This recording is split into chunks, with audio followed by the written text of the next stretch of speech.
धाराशिवच्या होर्टी गावातील दिव्यांग अस्थिव्यंग निवासी शाळेचं विदारक वास्तव समोर आलं। विद्यार्थ्यांच्या जेवणाचं अन्नधान्य चक्क गोठ्यात ठेवण्यात आलं। परिसरात दुर्गंधीचं साम्राज्य पसरलं होतं। शाळा प्रशासन आणि संस्था चालकांच्या दुर्लक्षामुळे विद्यार्थ्यांना अनेक समस्यांचा सामना करावा लागतोय।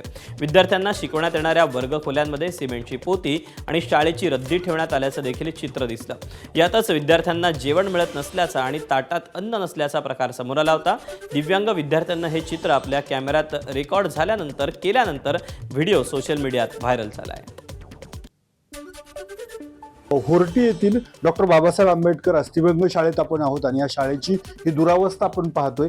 खरं तर इथं अस्थिव्यंग जी मुलं आहेत ती शिकायला आहेत, निवासी शाळा आहे, मात्र या शाळेमध्ये अक्षरशः इमारतीची पूर्णपणे दुरावस्था आहे। ज्या वर्गात ते शिक्षण घेतात त्या ठिकाणी सिमेंटचा बांधकाम साहित्याचा साठा ठेवण्यात आलेला आहे। दुसरीकडं जिथं ते त्यांचा खाण्याचं अन्नधान्य आहे अक्षरशः म्हशीच्या गोट्यामध्ये ते ठेवलेलं आहे आणि बाजूला प्रचंड दुर्गंधी आहे।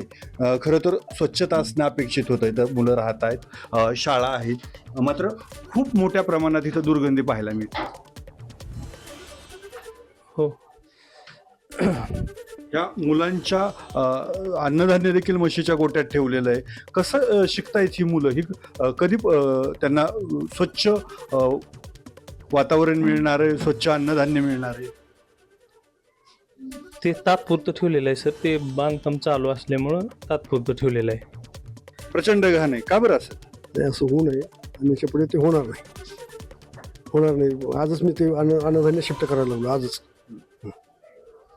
आता बाकी कसं आहे, बांधकाम समोर चालू आहे आणि मी शासनाचा एकही रुपया भाडं घेत नाही, अशीच इमारत बांधून दिली आहे।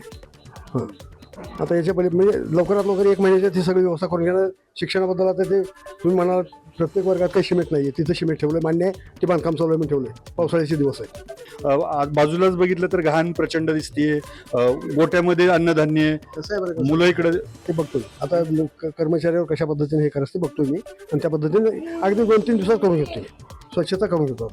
खरं तर आता हे माध्यम आल्यानंतर संस्थाचालक सांगतात की पुढच्या 2-3 दिवसामध्ये मी सगळी व्यवस्था पूर्ववत करून घेतो। मात्र प्रश्न हाच आहे की गेल्या कित्येक दिवसापासून ही मुलं गोट्यात त्यांचं अन्नधान्य ठेवलेलं खात आहे। आजूबाजूला म्हशीचा तबेला आहे, सुरक्षेचा प्रश्न आहे, याला जबाबदार कोण? अप्पासाहेब शेळके, एबीपी माझा, धाराशिव।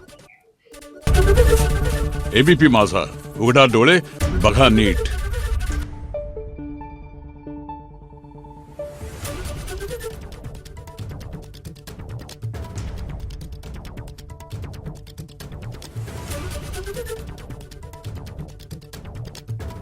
Thank you.